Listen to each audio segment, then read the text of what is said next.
Tes 1, 2, 3, halo. Oke teman-teman ya, kembali lagi nih ya.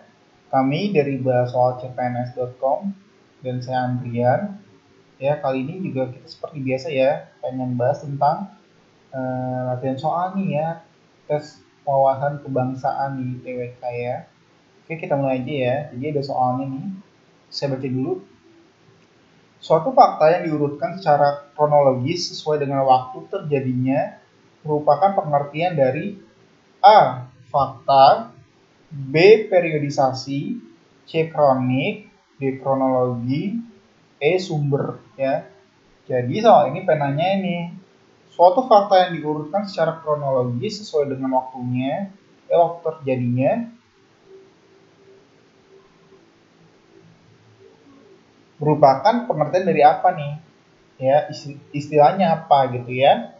Coba kamu jawab dulu ya.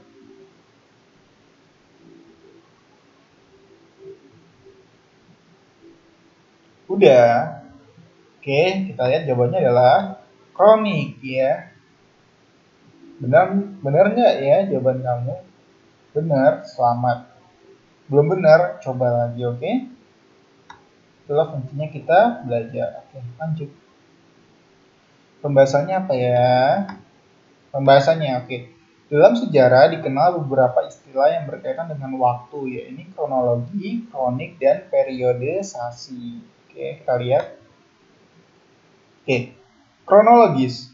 Kronologis artinya adalah bersifat berurutan sesuatu dengan terjadinya atau waktu kejadiannya. Jadi urut nih ya, jadi berurutan gitu ya kronologisnya. Kadang-kadang kita dengar ya, kronologinya gimana Pak? Oh iya itu kecelakaannya gini. Oh, tolong dong kamu sampaikan pendapatnya secara runtut ya, secara kronologis. Gitu ya. Lanjut. Oke, sementara itu periodisasi adalah pembabakan dalam penulisan sejarah yang didasarkan pada tingkatan perkembangan masa atau waktu sehingga memudahkan pengkajian dalam sejarah ya. Jadi periodisasi adalah pembabakan nih dari penulisan sejarah yang didasarkan pada tingkatan perkembangan waktu sehingga lebih mudah dalam pengajiannya nih ya dalam hal sejarah. Misalnya periode zaman batu ya, zaman logam. Seperti itu ya, batu tua, batu muda, dan sebagainya. Oke, lanjut. Nah, adapun kronik ya, jawaban yang benar itu adalah adapun kronik adalah suatu catatan ataupun peristiwa yang disusun secara berurut mengacu pada waktu terjadinya. Oke, jadi kalau periodisasi itu ngomongin pembabakan ya, kalau kronologis itu berurutan, sifat berurutan, kalau kronik itu catatan atau peristiwa yang disusun secara berurutan nih, ya. Jadi catatan, oke, jadi konteksnya beda-beda nih, ya, seperti itu. Makanya jawaban yang benar untuk soal ini adalah kronik. Oke, lanjut. Oke, soal berikutnya ya, saya bacakan dulu ya. Organisasi Perempuan pada bulan Desember 1928 menyelenggarakan Kongres Perempuan pertama. Diputuskan didirikan Badan Persatuan Organisasi Perempuan bernama apa nih? Ya. A. Dharma Wanita, B. Gerakan Wanita Indonesia, C. Fujinkai, D. Wanita Indonesia, E. Perserikatan Perhimpunan Istri Indonesia. Oke, tolong kamu jawab dulu ya. Kira-kira menurut kamu jawabannya benar tuh apa? Gitu ya. Nah, jadi pada bulan Desember 1928 itu ada organisasi perempuan ya yang menyelenggarakan Kongres Perempuan pertama. Yang akhirnya hasil dari pertemuan tersebut adalah atau kongres tersebut adalah mendirikan Badan Persatuan Organisasi Perempuan. Nah, apa nama Badan Persatuan tersebut ya yang mendirikannya ya? Yang didirikan tuh apa sih namanya gitu ya? Apa BPUPKI? Oh enggak ya, itu beda kasus itu ya. Oke, coba kita cek jawabannya ya. Apakah jawaban kamu benar? Oke, jawabannya adalah Perserikatan Perhimpunan Istri Indonesia. Oke, kenapa jawabannya itu? Oke. Oke, jadi pembahasannya adalah tanpa alasan yang jelas, perempuan di masa itu banyak yang mendapatkan talak dari suaminya. Oh, sedih ya. Otomatis mereka yang tak berpendidikan akan dikembalikan kepada keluarganya. Oke, so sad sekali ya. So sad. Oke. Begitulah gambaran umum tentang nasib perempuan saat itu ya. Nasib perempuan penuh dengan ketergantungan terhadap si pihak laki-laki nih. Maka dari itu, Kongres Perempuan pertama ya, yang tadi ya Desember 1998 ya, Kongres Perempuan pertama untuk menyuarakan pentingnya perempuan Indonesia atas haknya. Salah satu hasil keputusannya adalah dibentuknya organisasi mandiri yang bernama Perikatan Perkumpulan Istri Indonesia atau PPII. Ya, jadi maka jawabannya tadi yang paling terakhir ya.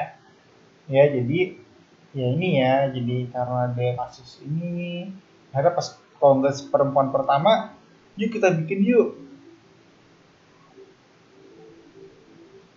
untuk menyuarakan nasib perempuan gitu ya, seperti itu. Oke, lanjut ya, soal berikutnya. Oke, garis hitam tebal yang terdapat di tengah-tengah perisai pada Garuda Pancasila melukiskan A. Bujur Timur, B. Bujur Barat, ya, C. Lintang Utara, D. Katulistiwa, E. Lintang Selatan. Oke, ya ulang ya. Jadi garis hitam tebal yang terdapat di tengah-tengah perisai pada Garuda Indonesia. Garuda Indonesia itu nama maskapai ya. Garuda Pancasila melukiskan apa ya? Jadi di Garuda Pancasila itu kan ada perisai nih, ya di tengah-tengah itu ada garis hitam tebal gitu ya. Nah itu tuh ngelukisin apa sih gitu ya? Melukiskan apa gitu? Oke, nah coba mau jawab dulu dah. Jawabannya apa ya? Menurut kamu, versi kamu jawabannya apa yang benar ya? Oke, udah. Oke, kita lihat ya jawabannya apa ya. Jawabannya adalah Katulistiwa. Gitu ya. Pembahasannya adalah oke. Jadi Garuda Pancasila itu sendiri merupakan lambang negara Indonesia ya. Ini diatur di UUD 45 nih. Di pasal 35 atau 36 ya. Sorry saya lupa. Pernah kita bahas kok ya di pembahasan soal sebelumnya nih. Ya, jadi 35 36 tuh ngomongin lambang negara ya, lagu, bahasa ya, nama benderanya gitu ya. Nah, lambang ini menampilkan sesosok burung Garuda ya, di mana burung Garuda ini adalah burung mistis ya, yang berasal dari legenda Ramayana. Oke. Jumlah bulu pada bagian leher, sayap dan ekor burung tersebut melambangkan bulan, tanggal, dan tahun kemerdekaan Republik Indonesia yaitu 17 Agustus 1945.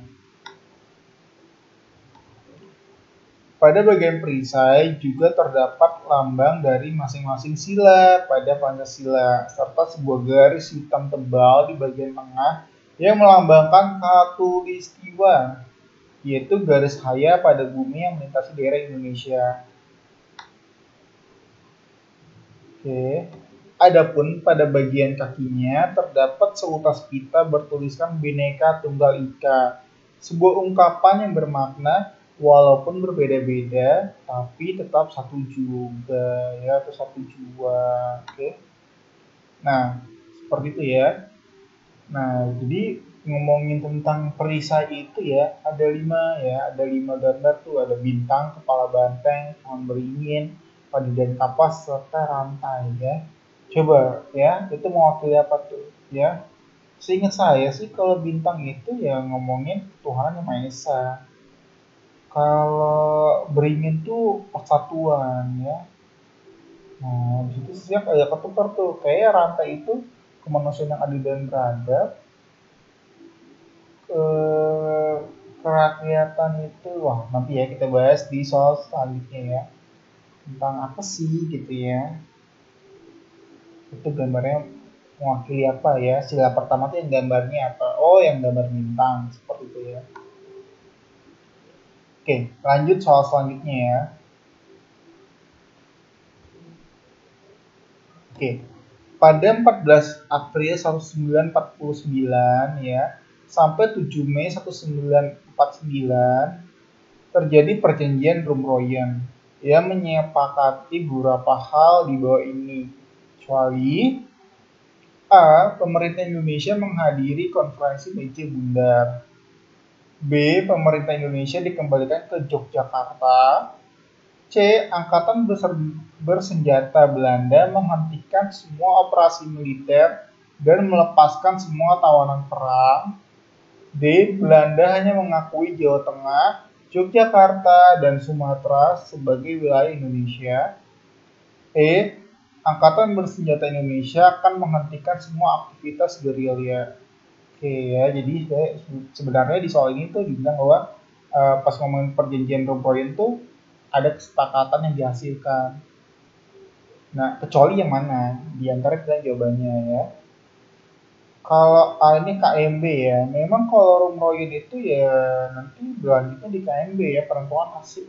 Ya, nanti merdeka setelah KMB, meskipun setelah merdeka tahun 45 itu ada agresi militer Belanda 1 dan 2 gitu ya. Oke, kita lihat. Kamu pilih deh jawabannya apa ya. Coba kamu pilih dulu jawabannya apa menurut kamu ya. Yang mana nih? Oke, udah. Kita lihat ya jawabannya apa ya. Oke. Kecuali, jadi yang bukan dalam perjanjian Rumroyen adalah yang Belanda hanya mengakui Jawa Tengah, Yogyakarta, dan Sumatera sebagai wilayah Indonesia. Ini kalau nggak salah perjanjian Renville apa Linggarjati ya, kayak Renville deh. Ya, oke.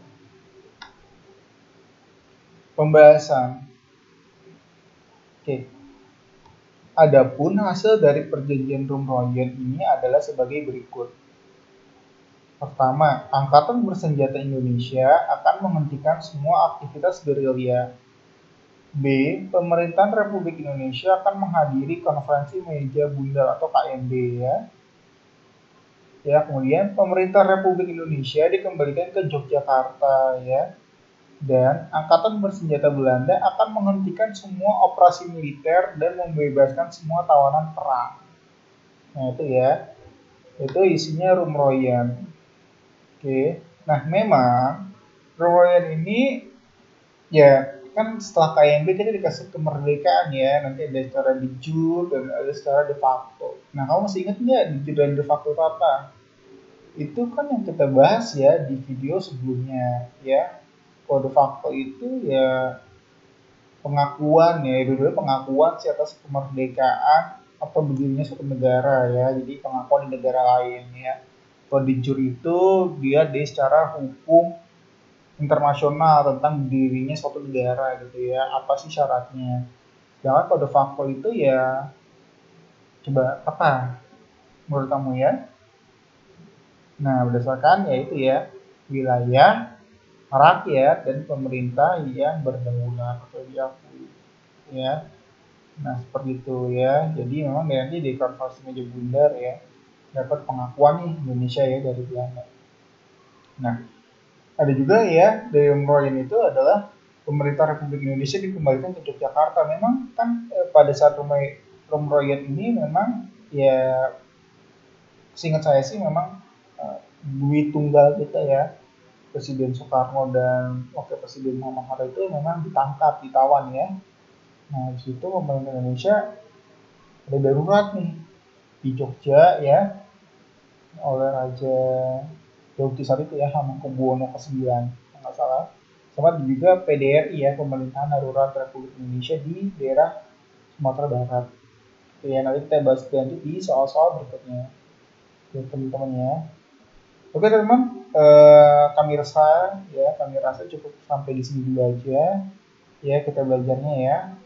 Ya pelan-pelan yang penting sering ya. Jadi kami juga TWK ya harus sering-sering baca ya. Nah, seperti biasa ya kami doakan teman-teman ya. Kami dari bahassoalcpns.com ya. Ini ya kami doakan teman-teman ya bagi teman-teman yang nonton video ini ya kami doakan ya agar teman-teman di tahun ini ya termasuk orang yang P1L ya yang lulus jadi aparatur sipil negara ya di ASN tahun ini ya. Semoga ujiannya lancar ya. Kami doakan Amin.